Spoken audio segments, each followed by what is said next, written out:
Ave Maria, cheia de graça, o Senhor é convosco. Bendita sois vós entre as mulheres, bendito é o fruto do vosso ventre, Jesus. Santa Maria, Mãe de Deus, rogai por nós, pecadores, agora e na hora de nossa morte. Amém. Nós estamos no 32º domingo do tempo comum e a leitura deste domingo nos sugere várias meditações. E vamos nos ater sobre um ponto importantíssimo que o Evangelho nos convida a tomarmos uma atitude, e é com relação à vigilância. As 10 noivas, casamento no Antigo Testamento, especialmente entre os judeus, era a máxima festa que se comemorava entre eles. E o casamento era preparado, portanto, com muita antecedência. Quando o pretendente conhecia, enfim, a pessoa com quem ele queria se casar, já a família, enfim, se conheciam. Então, e também as aldeias eram pequenas, então toda a comunidade ficava sabendo daquele entrelace que deveria haver. E o noivo fazia o compromisso com a noiva com um ano de antecedência ou até mais, e ele dava um dote para a família da noiva, e esse dote chamava-se mohar. Depois desse contrato, então, se marcava o dia do casamento, e podia ser também com um ano de espera. Portanto, era ansiado, com expectativa. E no dia do casamento, o noivo, ele convidava os seus melhores amigos e saía, então, à noite. Esse fato se dava à noite. E Deus, nosso Senhor Jesus Cristo, vai glosar um pouco, falando que o noivo vai em alta madrugada. E ele, então, saía vestido de rei, com uma coroa na cabeça, para convidar a noiva para ir à festa que estava preparada em sua casa. E as noivas tinham o costume, então, a noiva tinha o costume de convidar as suas amigas para esperar o noivo. E essa parábola é contada por nosso Jesus Cristo porque ele sempre tem utilizado pequenos fatos da vida cotidiana para fazer uma relação com o reino dos céus. E, então, o problema se coloca em relação às lâmpadas acesas ou não acesas, e com relação ao azeite que alimenta as lamparinas. Então, nós temos 5 virgens que prepararam as lâmpadas delas, e elas tinham um reservatório. E elas, previdentes, encheram esses reservatórios de azeite. Porque, naquele tempo, o fogo era um produto muito difícil de conservar. Para se conseguir o fogo, não tínhamos, enfim, as técnicas modernas, e eles tinham que bater na pedra e, através da faísca, produzir a chama. Então, era, enfim, uma coisa louvável manter sempre uma chama acesa. E as imprevidentes, são 5, elas não tinham as vasilhas de reservatório, achando que, enfim, daria tempo. Mas o noivo demorou e chegou alta madrugada. Quando ele bateu com seus amigos na porta da casa da noiva, as previdentes, elas já tinham enchido com o reservatório de azeite as suas lamparinas. As imprevidentes não tinham. Então, elas foram correndo atrás delas. Olha, será que vocês não podem dar um pouquinho do azeite? E, como esta é uma metáfora, então, nosso Senhor está querendo dizer que é impossível a gente transferir os méritos que cada um tem para o outro. E, então, elas, de jeito nenhum, se nós dermos um pouco do nosso azeite, vai acabar o nosso azeite, e durante a caminhada também elas se apagarão.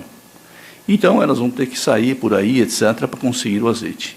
As 5 entram na festa, e quando elas chegam, o que está na porta é o próprio nosso Senhor Jesus Cristo.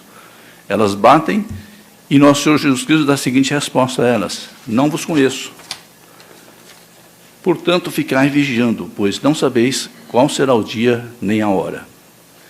E essa parábola nos convida a meditarmos nos dias que nós estamos vivendo. Na terceira aparição, em Fátima, ela revelou os 3 segredos. Foi a visão do inferno, depois ela disse: a Rússia espalhará os seus erros pelo mundo, promovendo guerras e perseguições à Igreja. O Santo Padre terá muito que sofrer e várias nações serão aniquiladas. Ora, ela falou isso em 1917. E nós estamos assistindo o começo da aniquilação de muita coisa. Por exemplo, a pandemia que houve. E agora está havendo uma segunda onda. E o mundo inteiro está sob a pressão de um pavor, de um medo.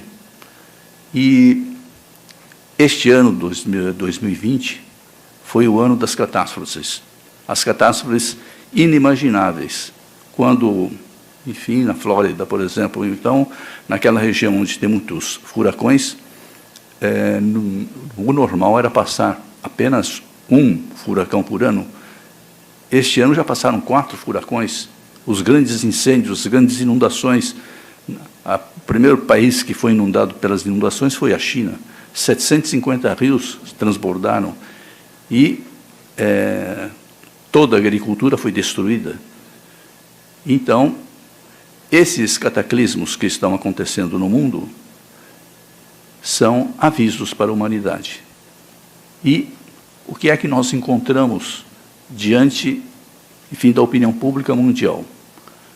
A opinião pública mundial estão parecidos com as jovens imprevidentes, porque todos estão achando, enfim, que essas coisas são naturais, a gente deve viver com naturalidade e que isso vai passar e que a vida vai continuar normal. Ora, nós estamos vendo que depois da pandemia, a normalidade desse mundo acabou, porque as condições de vida anteriores parece que não tem mais condições de retomarmos. Não só por causa da economia que está quebrada, não só por causa do estado de espírito das pessoas, mas, sobretudo, porque a espiritualidade, enfim, do mundo inteiro, ela está como que no chão. E nós estamos na perspectiva daquilo que Nossa Senhora de Fátima disse na terceira mensagem.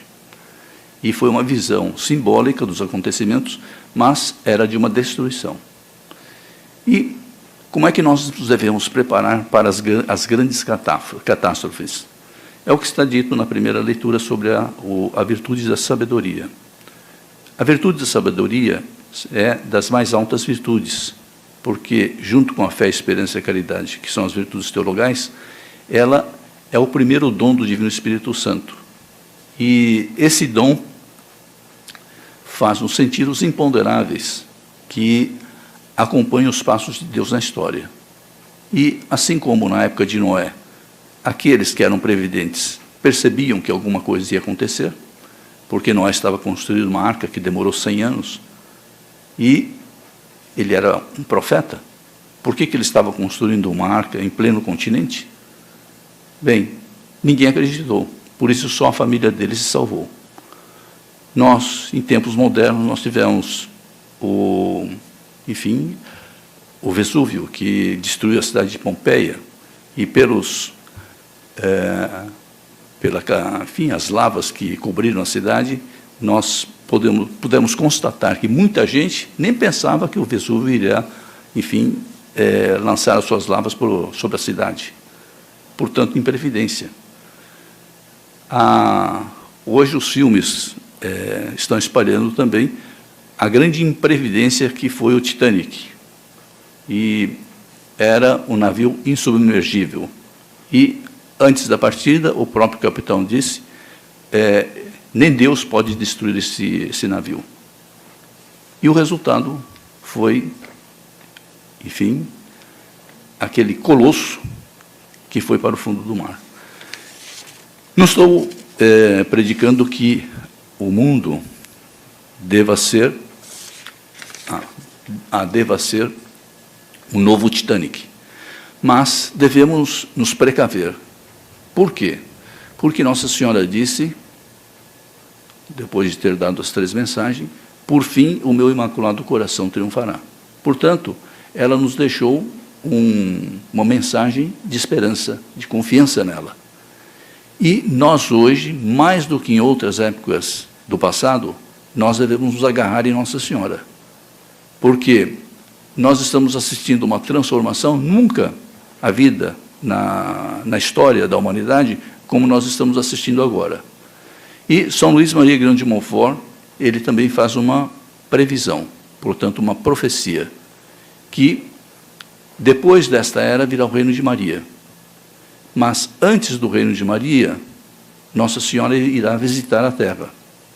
Agora, ela poderá visitar a terra de que maneira? Como ela anunciou em Fátima. Porque ela veio fazer uma advertência. E a advertência foi, enfim, um pedido que ela fez a respeito do primeiro sábado e outro pedido de rezar o terço. Ora, eu não sei se a humanidade toda voltou as costas aos pedidos que Nossa Senhora fez, mas a impiedade hoje, ela assola, enfim, vários países. E enfim, na época de impiedade, como foi na época de Noé, o próprio Deus, olhando para a terra, ele resolveu destruir a terra. E ele só conservou a terra por causa de Noé. Não tem um justo na terra, então eu vou manter a terra. E ele deu, então, continuidade à geração.